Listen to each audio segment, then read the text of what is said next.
Hi hello welcome back to Deeksha Rakshith Kannada ವ್ಲಾಗ್ಸ್ಗೆ.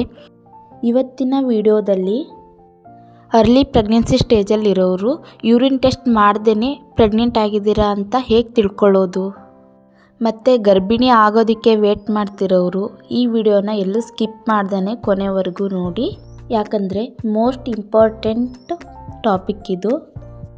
ಇನ್ನೂ ಯಾರೆಲ್ಲ ನಮ್ಮ ಚಾನಲ್ನ ಸಬ್ಸ್ಕ್ರೈಬ್ ಮಾಡ್ಕೊಂಡಿಲ್ಲ ಪ್ಲೀಸ್ ಸಬ್ಸ್ಕ್ರೈಬ್ ಮಾಡ್ಕೊಳ್ಳಿ. ನಾನು ಹೇಳೋ ಈ ಎಲ್ಲ ಸಿಮ್ಟಮ್ಸ್ ನಿಮ್ಮಲ್ಲಿದ್ದರೆ 100% ನೀವು ಕನ್ಸೀವ್ ಆಗಿದ್ದೀರಾ ಅಂತ ಅಂದ್ಕೋಬಹುದು.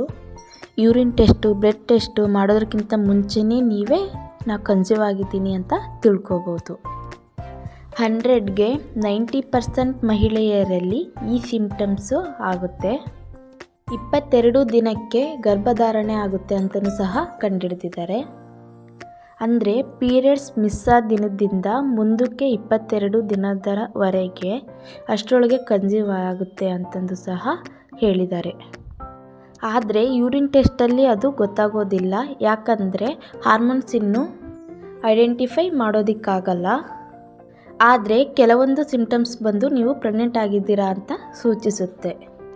ಸೊ ನಾನು ಹೇಳೋ ಈ ಸಿಮ್ಟಮ್ಸ್ ಏನಂದರೆ, ಮೊದಲನೇದಾಗಿ ಇನ್ನೇನು ಪೀರಿಯಡ್ ಆಗುವಾಗ 8 ದಿನ ಇದೆ ಅಂದರೆ 22 ಕಳೆದ್ರೆ -8 22ಕ್ಕೆ 8 ಸೇರಿಸಿದ್ರೆ 1 ತಿಂಗಳಾಗುತ್ತೆ.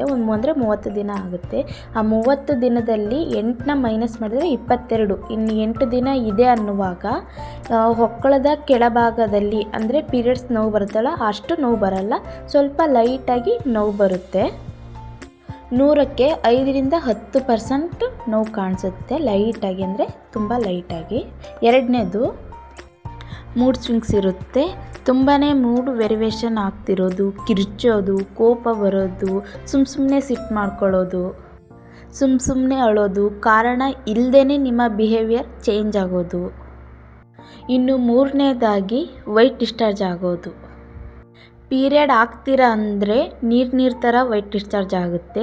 ಇಲ್ಲ ನೀವು ಕನ್ಸೀವ್ ಆಗಿದ್ದೀರಾ ಅಂದರೆ ಸ್ವಲ್ಪ ಮಿಲ್ಕಿ ಕ್ರೀಮಲ್ಲಿ ಅಂದರೆ ವೈಟಿಸ್ಟ್ ಮಿಲ್ಕಿ ಕ್ರೀಮಲ್ಲಿ ವೈಟ್ ಡಿಸ್ಚಾರ್ಜ್ ಆಗೋದಕ್ಕೆ ಶುರುವಾಗುತ್ತೆ. ಸ್ಮೆಲ್ ಇಲ್ಲ ಅಂದರೆ ನೀವು 100% ಕನ್ಸೀವ್ ಆಗಿದ್ದೀರಾ ಅಂತ ಅಂದ್ಕೋಬೋದು. ನೆಕ್ಸ್ಟ್ 4th ಸಿಮ್ಟಮ್ಸ್ ಏನಂದರೆ, ಬೇಬಿ ಫಾರ್ಮ್ ಆಗ್ತಿದೆ ಅಂದಾಗಲೇ ನಿಮಗೆ ಲೈಟಾಗಿ ಅಂದರೆ ತುಂಬ ಲೈಟಾಗಿ ಉಬ್ಬಳಿಕೆ ಬರೋ ರೀತಿ, ವಾಮಿಟಿಂಗ್ ಆಗೋ ರೀತಿ ಅಥವಾ ತಲೆ ತಿರುಗೋ ರೀತಿ ಆಗೋಕ್ಕೆ ಶುರುವಾಗುತ್ತೆ.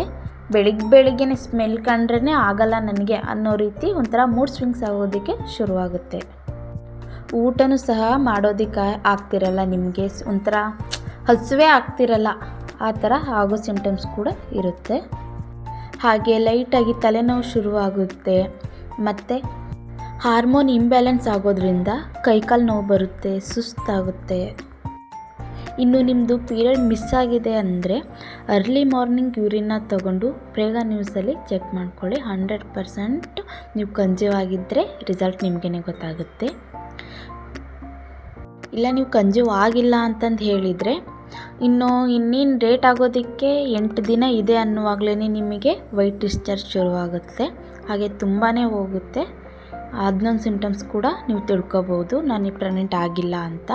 ಇನ್ನೊಂದು ಸಿಮ್ಟಮ್ಸ್ ಹೇಳೋದಾದರೆ, ಪ್ರೆಗ್ನೆಂಟ್ ಆಗಿಲ್ಲ ಅನ್ನೋದಕ್ಕೆ ತುಂಬ ಹಸಿವೇ ಆಗೋದಿಲ್ಲ, ಊಟ ಬೇಡ ಏನು ಬೇಡ, ಸುಮ್ಮನೆ ಕೂತಲ್ಲೇ ಕೂತ್ಕೊಳ್ಳೋಣ ಅನ್ನೋ ರೀತಿ ಮೈಂಡ್ಸೆಟ್ ಹೋಗುತ್ತೆ. ಇದು ಕೂಡ ನೀವು ಕನ್ಸೀವ್ ಆಗಿಲ್ಲ ಅಂತಂದೇ ನೀವು ಅಂದ್ಕೋಬಹುದು. ಹಾಗೆ ಪ್ರೆಗ್ನೆನ್ಸಿಗೆ ಯೋಚನೆ ಮಾಡ್ತಿರೋರು ನಿಮ್ಮ ಫುಡ್ ಸ್ಟೈಲ್ನ ತುಂಬ ಇಂಪ್ರೂವ್ ಮಾಡ್ಕೋಬೇಕು. ಆಹಾರ ಅಂದರೆ ಊಟಕ್ಕೆ ಆರೋಗ್ಯವಾಗಿರುವಂಥ ಆಹಾರ ಕ್ರಮನ ಪಾಲಿಸ್ಕೋಬೇಕು. ಸೊಪ್ಪು, ತರಕಾರಿ, ಹಣ್ಣು, ಡ್ರೈ ಫ್ರೂಟ್ಸ್ನ ಇವನ್ನೆಲ್ಲವನ್ನೂ ನಿಮ್ಮ ಆಹಾರದಲ್ಲಿ ದಿನನಿತ್ಯ ಬಳಸೋದ್ರಿಂದ ಕೂಡ ನೀವು ಕನ್ಸೀವ್ ಆಗೋ ಸಾಧ್ಯತೆಗಳಿರುತ್ತೆ.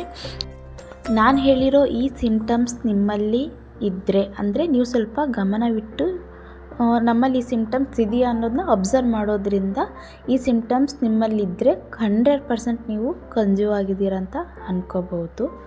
ಇನ್ನು ಯಾರೆಲ್ಲ ನಮ್ಮ ಚಾನಲ್ನ ಸಬ್ಸ್ಕ್ರೈಬ್ ಮಾಡ್ಕೊಂಡಿಲ್ಲ ಪ್ಲೀಸ್ ಸಬ್ಸ್ಕ್ರೈಬ್ ಮಾಡ್ಕೊಳ್ಳಿ. ಈ ವಿಡಿಯೋ ನಿಮ್ಮ ಫ್ರೆಂಡ್ಸ್ಗೆ ಯೂಸ್ಫುಲ್ ಆಗೋದಾದರೆ ಶೇರ್ ಮಾಡಿ. ಇನ್ನೂ ಸಾಕಷ್ಟು ಹೆಲ್ತ್ ಟಿಪ್ಸ್ಗಾಗಿ ನಮ್ಮ ಚಾನಲ್ನ ಸಬ್ಸ್ಕ್ರೈಬ್ ಮಾಡ್ಕೊಳ್ಳಿ. Thank you for watching.